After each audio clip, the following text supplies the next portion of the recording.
ابتکارات آنجلو. عکاسی فارغ التحصیلی. عکسی که قراره همیشه یادآور تو باشه، پس باید کاری کنیم خفن بشه. پس آماده باش. یه وقتایی شاد به نظر میاد، یه وقتایی ناراحت، یه وقتایی عکس شبیه عکس کارت ملی میشه. وایسین، من داشتم عطسه میکردم، یه بار دیگه ازم بگیرین. شرمنده، دوباره نمیتونم بگیرم. 45 دقیقه وقت دارم 100 تا عکس بندازم. ولی اون عکس فارغ التحصیلیمه، نمیشه. نه حق داره، همچین عکسی با خودکشی هیچ فرقی نداره. نه خیر، خودکشی یعنی مثل من هنرمند باشی و برای اجاره خونت مجبور باشی عکس این بچه‌های داغون رو بگیری. حالا هرچی، باید یه عکس دیگه از من بگیرین. شرمنده. بله. این تازه شروع. این داستان خوراک. شیر فاسد، چقدر این زیباست. چی کار میکنی؟ از دوربینم استفاده میکنم تا روح همه چیز رو به تصویر بکشم. این که فقط آتاشخاله. حقیقت واقعی اینجا دفنه، سشته و در هم ولی صادق. چی بگم؟ گوش کنین آقای برس، لطفاً یه بار دیگه ازم عکس بگیرین. معذرت، وقتی براتون ندارم. ولی برای عکس گرفتن از این آتاشخاله کلی وقت داری؟ اون هنره و اینم تویی. ولی به نظرم عکس خیلی جالبیه. دیگه باید برم تا بعد. ناراحت نباش. فاز اول عکس قبلی رو پاک میکنیم و یه دونه جدیدش رو میگیریم. روحش هم خبر نداره، حلش میکنم. امانه بزن بریم. باشد. وای عجب نور پردازی خفنی. بلدیم باید چی کار کنیم؟ صد البته.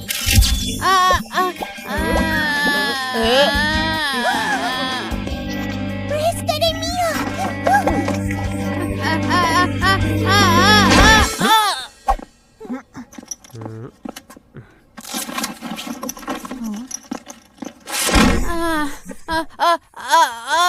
به نقشه بهتری احتیاج داریم. شیفود ما اینجاییم.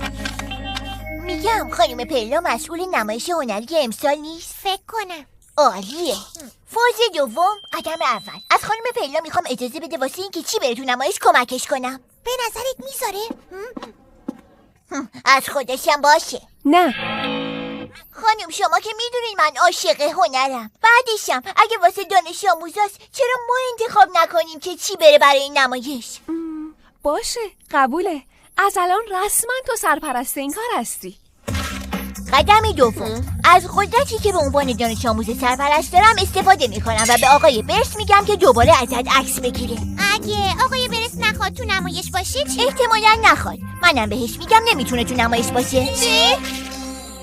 فوق‌العاده است. انگشتتون رو میگین؟ نیست؟ انگشت من که نیست. از شکمتون عکس انداختید. مطمئنین؟ شایدم نظام سرمایه‌داری رو با تمام حرص و طمعش به تصویر کشیدم. حالا شایدم اون، ولی قضیه اینه که متاسفانه هیچ کدوم از عکس‌های شما برای نمایش هنری امسال مدرسه تایید نشده. چه؟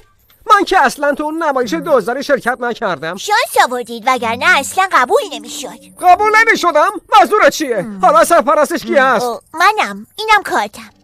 تو؟ یعنی همه تصمیما با توه؟ بله، و باید بگم که هنر شما هنوز به اونجا که باید نرسیده. چه؟ هنر کار سختیه. طاقت بیارو و به کارت ادامه بده. وایسا ببینم، الان داری میگه اگه میخواستم عکسمو وارد نمایش کنم هیچ کدومشون تایید نمیشد؟ دقیقاً. چه؟ باری اینا شاهکارن. باید تو اول نمایش باشن. اصلا جاشون اونجاست. اشتیاق تو دوست داشتم، ولی باید بگم این برنامه جایی واسه این چیز میزای داغون نیست. چیز میزای داغون؟ افتتاحیه میبینمت. چه؟ داری چی کار میکنی؟ مثلا قرار بود باش معامله کنی. منتظر باش. 4 3 2 1. لطفاً هنر منو وارد نمایش کن. هر کاری بخوای میکنم.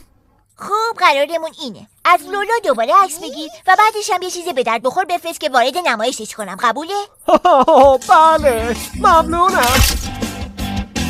عالیه. حالا نوبت اینه که عکسای منو برای نمایش هنری بگیرید.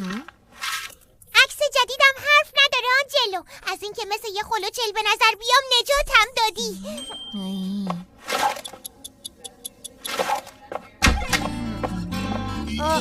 دیگه چی شده؟ خانم پیلا میگه ظرفیت نمایش پره و جایی برای عکسای برس نمونده. باید برش گردونم. وای نه، اون عکس‌ها امشب میرن تو نمایش هنری. دیگه هیچ برگشتی وجود نداره.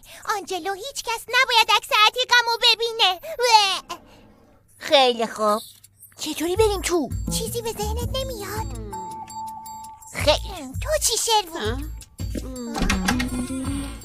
ایول تونستی. همیشه میشه رو شروود حساب کرد. نابغه، این دفعه بگو چطور انجامش دادی. قفل نبود.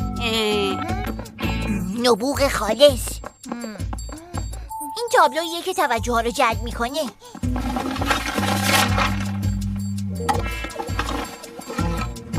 فقط امیدوارم عکس شکمش رو انتخاب نکرده باشه. به نمایش هنری امسال خوش اومدید. وای همشون خوبن. منتظرتون نمیذارم. این شما و این هنرت.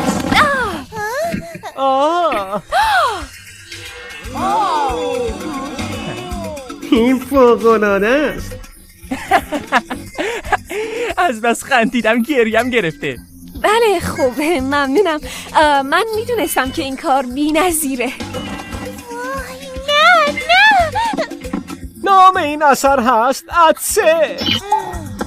یه امضا به من میدین؟ من امضا بدم. بچه معروف شدی لونا.